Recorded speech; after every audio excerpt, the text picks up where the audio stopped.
వీక్షకులందరికీ నమస్కారం. జూన్ 6వ తారీఖు అమావాస్య. పంచగ్రహ కూటమి సంభవిస్తూ ఉండేటువంటి రోజు. చాలామందిలో ఒక అపోహ ఉన్నది.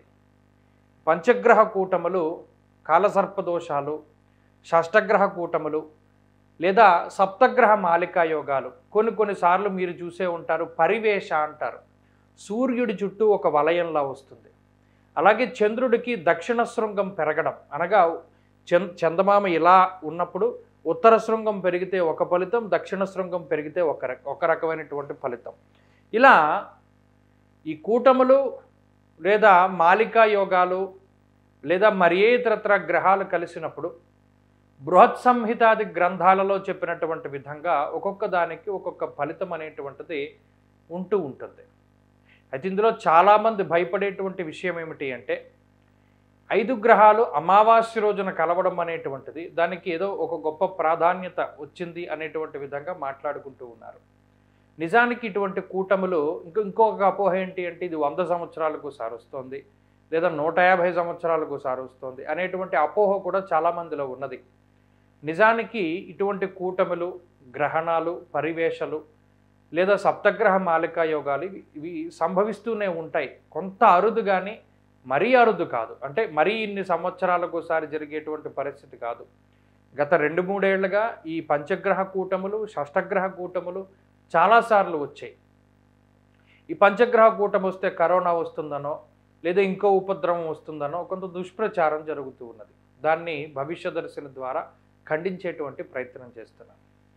ఎందువల్ల అంటే ఇక్కడ రవి కానీ, బుధుడు కానీ, శుక్రుడు కానీ, గురుడు కానీ, చంద్రుడు కానీ, ఈ 5 గ్రహాలు మాత్రమే ఈ కూటమిలో భాగం అవుతూ ఉన్నాయి.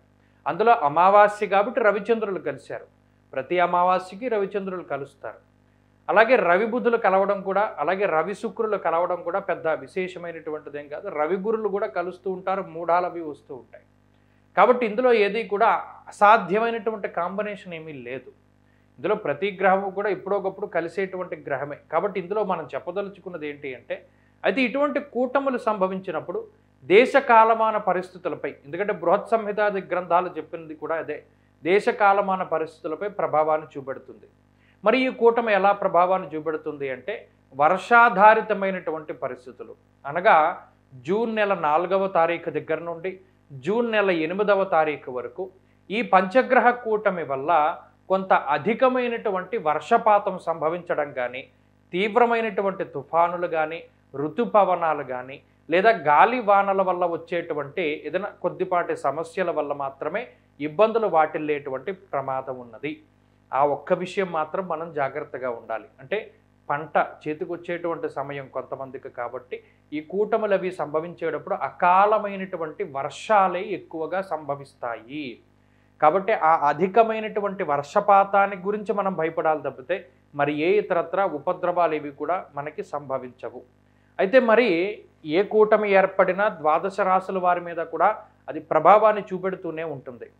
మరి ఈ పంచగ్రహ కూటమి ఏ రాశి వారికి అనుకూలము, ఏ రాశి వారికి ప్రతికూలము, ఏ రాశి వారికి మధ్యస్థమైనటువంటి ఫలితాలను ఇస్తుంది అనేటువంటి విషయాన్ని కనుక మనం పరిశీలన చేస్తే, వృషభ రాశిలోనే ఈ కూటమి సంభవిస్తోంది కాబట్టి వృషభ రాశికి కొంత వ్యతిరేకమైనటువంటి ఫలితాలు మనం చూడవచ్చును. అలాగే మిథున రాశికి వ్యయస్థానం కాబట్టి ఆ వ్యయమందు ఎక్కువ గ్రహాలు కూడి ఉండడం అనేటువంటిది కూడా కొంత ఇబ్బందికరమైనటువంటి విషయం. ఆ తదుపరి తులారాశి వారికి అష్టమ స్థానంలో ఎక్కువ గ్రహాలు కూడుతూ ఉన్నాయి కాబట్టి తులారాశి వారికి కూడా ఇది కొంత ఇబ్బందికరమైనటువంటి విషయం.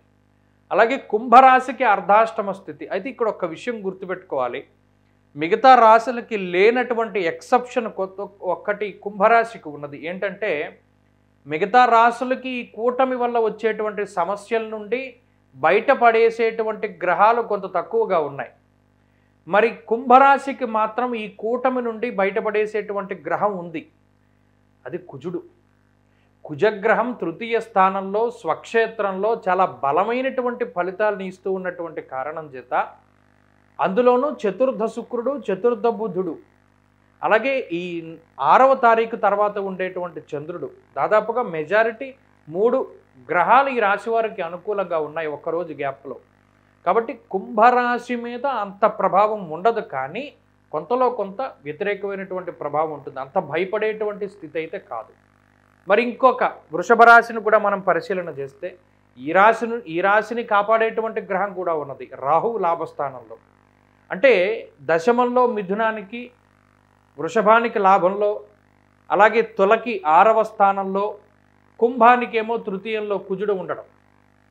ఈ కుజరాహువులు అనగా ఈ 2 గ్రహాలు కూడా ఈ పంచగ్రహ కూటమి వల్ల వ్యతిరేకమైనటువంటి ఫలితాలు ఇచ్చేటువంటి అన్ని రాశుల్ని కాపాడుతూ ఉన్నాయి. ఈ విషయాన్నే చాలా బలంగా గుర్తుపెట్టుకోవాలి. పంచగ్రహ కూటమి వల్ల వృషభం, మిథునం, తుల, కుంభానికి చెడు ఫలితాలు ఉన్నటువంటి మాట వాస్తవమే. కానీ దాని నుండి బయటపడేసేటువంటి గ్రహం ఉందా లేదా అనేటువంటిది చూసుకోవాలి. అది ఉన్నప్పుడు మనం ఈ కూటమి గురించి భయపడాల్సినటువంటి పని ఏమీ లేదు. జ్యోతిష్ శాస్త్రంలో కేవలం ఒక గ్రహాన్ని మాత్రమే కాదు, అన్ని గ్రహాలని చూసుకోవాలి.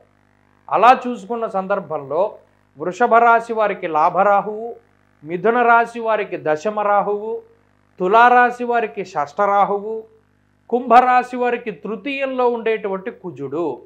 ఈ రాహు కుజులు ఇద్దరూ కలిసి ఈ 4 రాశులకి పట్టి ఉన్నటువంటి ఈ పంచగ్రహ కూటమి అనేటువంటి దోషాన్ని కూకటి వేళ్లతో సైతంగా వాళ్ళు పెకలించి వేశారు. కాబట్టి అసలు ఏ రాశి వారు కూడా భయపడాల్సినటువంటి పరిస్థితి లేదు. ఇది సానుకూలంగా వెళ్ళిపోతుంది. వాతావరణంపై మాత్రమే ప్రభావం చూపెడుతుంది. అది కూడా నీటికి సంబంధించినటువంటి ఉపద్రవాలపై మాత్రమే ప్రభావం చూపెడుతుంది తప్పితే మిగతా వేటి మీద కూడా ఈ పంచగ్రహ కూటమి ప్రభావం అనేటువంటిది ఉండదు. ఏ రాశి వారు భయపడాల్సినటువంటి పని లేదు. అయితే ఈ కూటమి యోగించేటువంటి రాశులు కొన్ని ఉన్నాయి. ఉదాహరణకి కర్కాటక రాశి వారికి ఈ పంచగ్రహ కూటమి మంచి ఫలితాన్ని ఇస్తుంది. మీనరాశి వారికి మంచి ఫలితాన్ని ఇస్తుంది. అలాగే మకర రాశి వారికి మంచి ఫలితాన్ని ఇస్తుంది. ధనురాశి వారికి, సింహరాశి వారికి కూడా మంచి ఫలితాన్ని ఇస్తుంది. మంచి ఫలితాలు ఇచ్చేటువంటి రాశులకి మంచే జరుగుతుంది.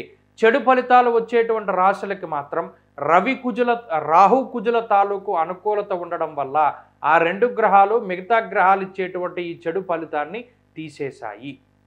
ఈ విషయాన్ని ప్రధానంగా అందరూ కూడా గుర్తుపెట్టుకుని ప్రతి ఒక్కరికి షేర్ చేయండి. ఎందుకంటే ప్రతి చిన్నదానికి కూడా భయపడిపోయి పలానా కూటములు వచ్చాయి, పలానా గ్రహణాలు వచ్చాయి, ఈ దానాలు ఇవ్వచ్చు తప్పులా, కానీ మరీ అంత మానసికంగా భయపడిపోయేటువంటి పరిస్థితులు అయితే ఉండవు. ఎందుకంటే ఏదో ఒకళ్ళ కాపాడకపోతే ఈ సృష్టి లేదు. బాగా ఎండొచ్చింది, ఆ ఎండకి తగ్గ వర్షపాతం కురుస్తుంది 1-2 రోజుల తర్వాత అయినా సరే, అప్పుడు ఉపశమనం పొందుతాం. ఎలా ఈ సంవత్సరం పొడుగుతా ఎండ ఉండదు కదా. అలాగే 9 గ్రహాల్లో 5 గ్రహాలు కూడి చెడు ఫలితాలు ఇస్తున్నప్పుడు వాటి నుండి రక్షించడానికి 2 గ్రహాలని పంపాడు భగవంతుడు. కాబట్టి అవి కాపాడుతాయి. ఇందులో ఏ విధమైనటువంటి భయం పడాల్సినటువంటి పని లేదు. కాబట్టి ఈ విషయాన్ని ప్రతి ఒక్కరికి షేర్ చేయండి. ఈ వీడియోను ప్రతి వాట్సాప్లోను, ప్రతి ఫేస్బుక్లోను షేర్ చేసి అందరి భయాల్ని కూడా రూపుమాపండి. స్వస్తి.